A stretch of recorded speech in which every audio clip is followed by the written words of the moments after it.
Good morning, I'm Ernie Freeman. It is Tuesday, it's the 27th of August. Man, this year's flying by. Hey everybody, I'm Valerie Calhoun. It is 8:29 atomic time, and Joey, you know, the count is on till Christmas. I read that last week, we talked about it. Year's flying by.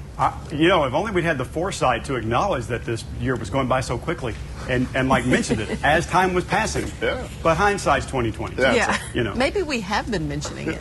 No, I don't think you have. Not enough, right? You really, not nearly enough.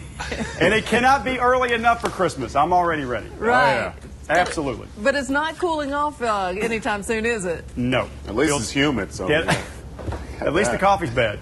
Let's go outside and see what's happening right now. We got blue skies and the heat is settling in, folks. We've got numbers out there that are going to continue to climb today as we get going into the day. And of course, temperatures are all usually hanging on that sunshine. So if you go to TrueView, you can see we got no problems there.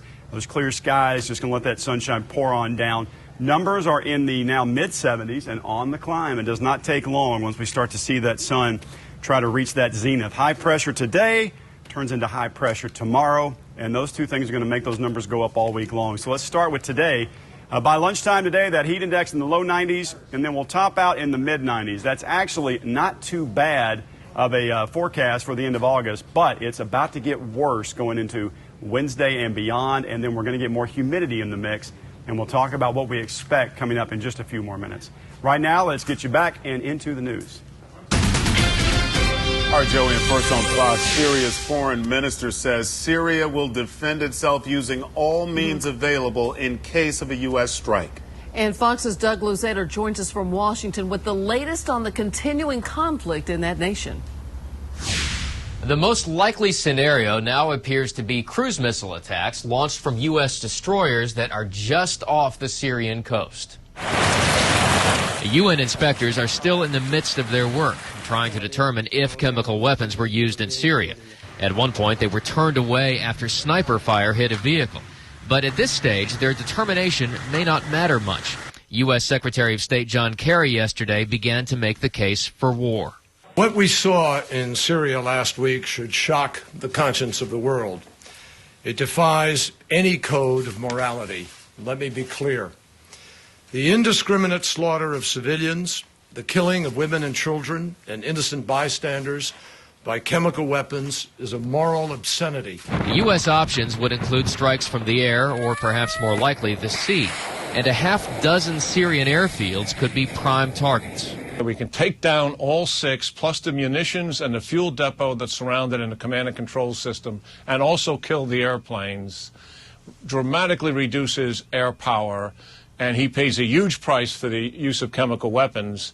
But President Obama will first have to make his case to the country and the world, not to mention Congress, where some vocal critics are demanding to be included in the decision. Secretary Kerry and the President have said they want to go to the United Nations for approval. How about going to the United States Congress? Syrian officials, meantime, accused Secretary of State John Kerry of lying about the use of chemical weapons, saying that he should wait for the report from the UN inspectors before any action is taken. In Washington, Doug Luzader, Fox News. All right, Doug, well, the tension in Syria is at an all-time high. Secretary of State John Kerry and many others in Washington are hinting that U.S. military intervention in that civil war is inevitable.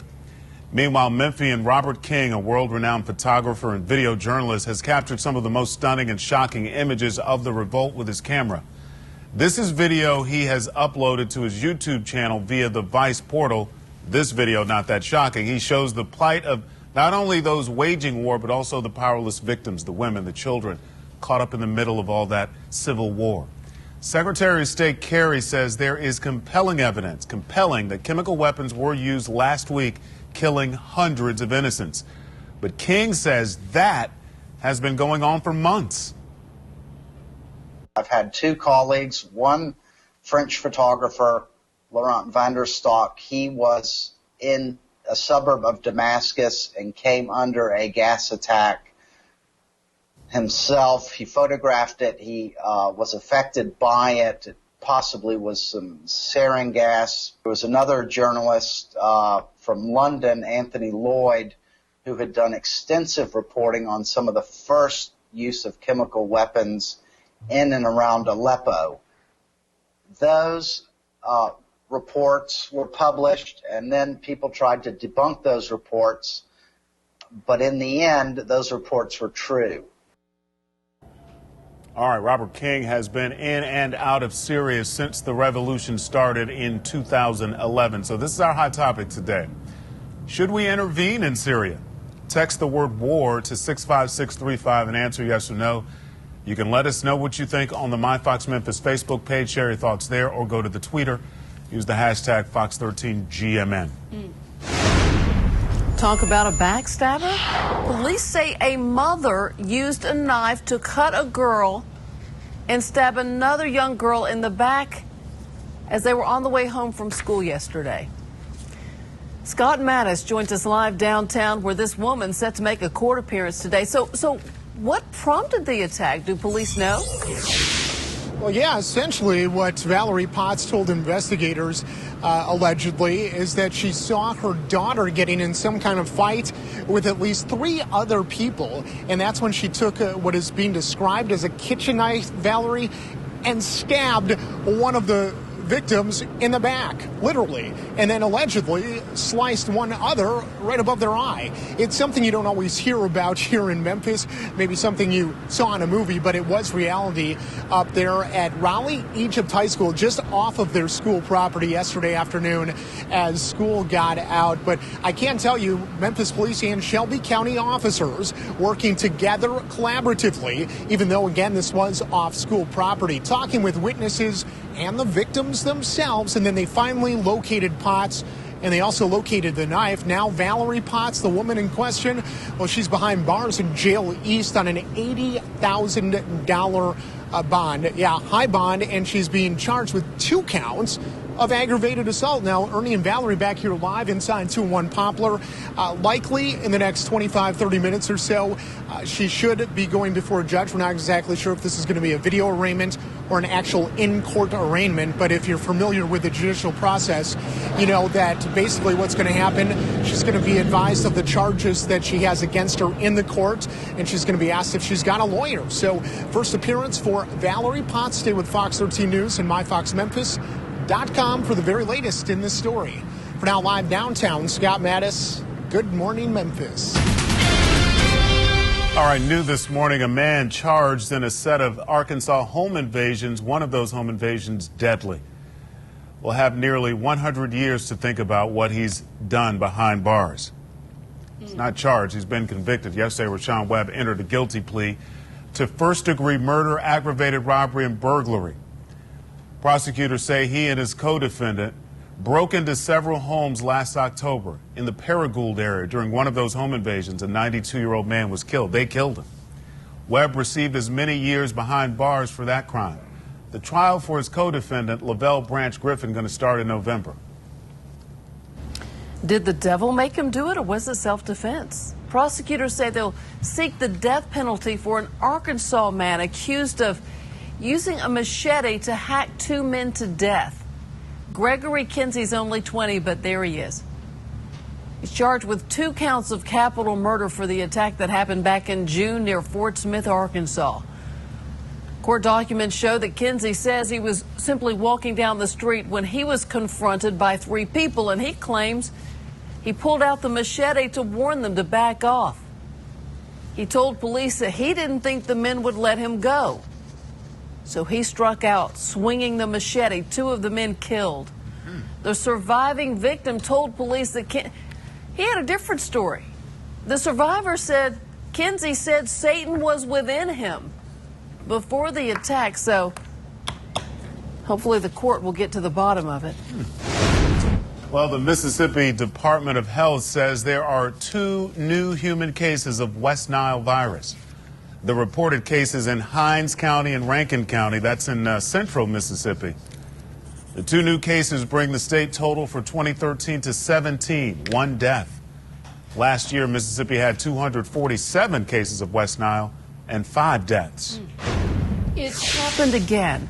Hundreds of dogs rescued in a multi-state raid. It's the 2nd largest dog rescue in American history. Fox 13's Trey Paul joins us in studio this morning with details and dogs rescued here in one Mid-South state too, right, Trey? Yeah, some right in our neck of the woods. Yeah. 367 dogs rescued Friday from Alabama, Georgia, Texas, and Mississippi. And we have video of that bust provided by the ASPCA. This may be hard for some to watch. It shows the horrible condition these animals were living in. 114 dogs were found in one yard. The majority wore heavy chains, sat in 90-degree heat without fresh food or water. You know, many of these animals had scars that were consistent with dogfighting, and a lot appeared emaciated, like that dog you just saw there. All the animals are in emergency shelters right now. Guns, drugs, and $500,000 were also found. 10 people were arrested and indicted on felony drug fighting charges. Now, if convicted, they face up to 5 years in prison as well as fines. Of course, we'll keep you up to date on what happens. Live in the studio this morning, Trey Paul. Good morning, Memphis. All right, Trey. Well, today the Memphis Child Advocacy Center is going to continue a sad tradition, remembering an innocent life lost much too soon. Fox 13's Brooke Thomas has more on this event. Good morning, Brooke. You fixing to come up? Hey, good morning, Ernie. Sorry about that. Good morning, Ernie. Yeah, sadly, this morning here at the Memphis Child Advocacy Group, they're going to raise their memorial flag for little Kayla Andrews. Yeah, it's a sad situation. She's the 3-year-old child who died while in the care of her nurse caregiver. Demiqua Bonds she's charged in Andrews' death for reckless homicide. According to the TBI, Bonds was criminally negligent to Kayla Andrews, who was on a ventilator and required around-the-clock care. The Advocacy Center's flag will fly for 1 week in honor of this little girl. It's something that sadly has to happen every time a child dies in Shelby County as a result of child abuse or neglect. Along with being a memorial, though, it serves as kind of a call to the community for action to stop child abuse. Here's the thing. Andrews actually makes the 6th child this year alone to be memorialized. Reporting from the Memphis Child Advocacy Center, I'm Brooke Thomas for Good Morning Memphis. Drivers on one roadway left looking like a deer in headlights because of, well, a traffic hazard that runs like a deer. Earl Farrell talks to folks about how to steer clear. That's up soon. You're watching Good Morning Memphis on Fox. Happy Tuesday.